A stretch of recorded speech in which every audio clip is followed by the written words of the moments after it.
उत्तराखंड के देहरादून जिले के दो गांव हैं जिनका नाम है कंधार और इंद्रौली।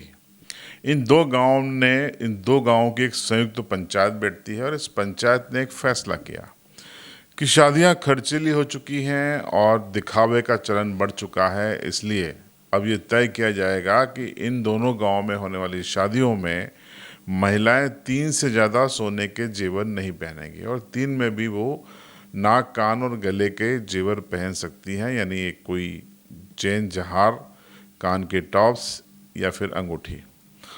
तो ये ऐलान कर दिया गया है बाकायदा पंचायतों के द्वारा। इसे एक नज़रिए से देखें तो इसको स्वागत योग्य कदम माना जा रहा है कि नहीं, समाज में जो दिखावे की परंपरा है या विलासिता की परंपरा है, इसके विरुद्ध ये फैसला है। लेकिन कई महिलाएं, खुद इस गांव की महिलाएं और कई देश भर की महिलाएं इस फैसले का विरोध भी कर रही हैं। उनका कहना है कि जेंडर इक्वलिटी की जो बातें होती हैं वो ऐसी पंचायतों के फैसले से हवा में उड़ा दी जाती हैं। जेंडर इक्वलिटी यानी महिला और पुरुष बराबर हैं, पुरुषों की पंचायत होती है और महिलाएं क्या पहनेंगी ये तय कर देते हैं आप। दूसरा, महिलाओं का ये कहना है कि सोना उनके लिए एक सुरक्षित निवेश है और आपातकालीन स्थिति में एक सुरक्षा का माध्यम। ऐसे में अगर उनके पास सोना है, जेवर हैं, तो वो क्यों न पहने।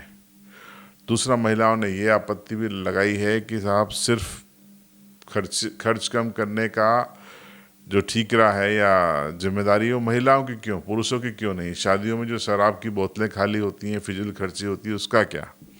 उस पर भी महिलाओं ने सवाल उठाए हैं। तो पहले आपको सुनाते हैं छोटे अंश कि किस तरीके से महिलाओं ने और पंचायत से जुड़ी बातें कही गई हैं। हमारे दो गांव की मीटिंग हुई, तो मेरे शादी से पहले 10 दिन पहले मीटिंग हुई। अब दो गांव ने फैसला ले लिया, यार ऐसा करते ये जो है महंगाई भी ज़्यादा होगी और सब लोग एक जैसे भी नहीं होते, इसलिए कुछ दो गांव ने फैसला ले लिया कि उसको जो है हम थोड़ा कम करते। तो 3 चीज़ें रखी जी, जैसे अभी फुल्ली है और कान का है थोड़ा ये, तो ये फैसला हो गया जी। हिसाब से बहुत अच्छा फैसला लिया गया। इसलिए फैसला लिया गया कि एक समानता हो। कई गांव में ऐसे होते हैं, गरीब लोग होते हैं, उनकी महिलाओं पे मतलब सोना ज्वेलरी कम होती है, तो इसलिए वो अपने को गिल्टी महसूस करते हैं। हाँ, एक वो है कि भाई आपने जो अन्य खर्च है, फिजूल खर्च है, जैसे मान लो हमारे यहाँ हमारा जो जौनसार वार का ताना बाना है, उसमें ये था कि भाई कच्ची शराब चलती थी, अब हमारे यहाँ इंग्लिश शराबें बहुत ज़्यादा चलने लगी। आने वाले समय में इस खर्चे को भी लोगों को एक पाबंदी करनी चाहिए मेरे हिसाब से। बाकी जो निर्णय लिया एक हिसाब, समाज के हिसाब से बहुत अच्छा निर्णय है। तो आपने प्रतिक्रियाओं को भी सुन लिया, किस तरीके से प्रतिक्रियाएं आई हैं, महिलाओं की भी आई है और क्या कहा गया है, आपने सुन लिया।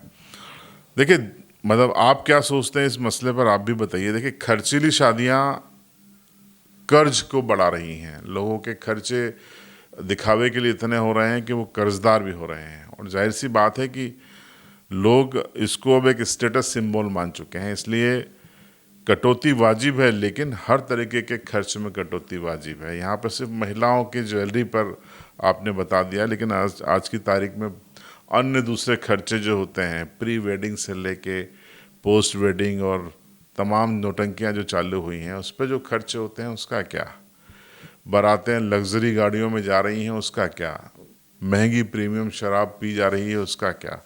कई सवाल हैं जिसका भी जवाब ऐसी पंचायतों को ढूंढने की ज़रूरत है।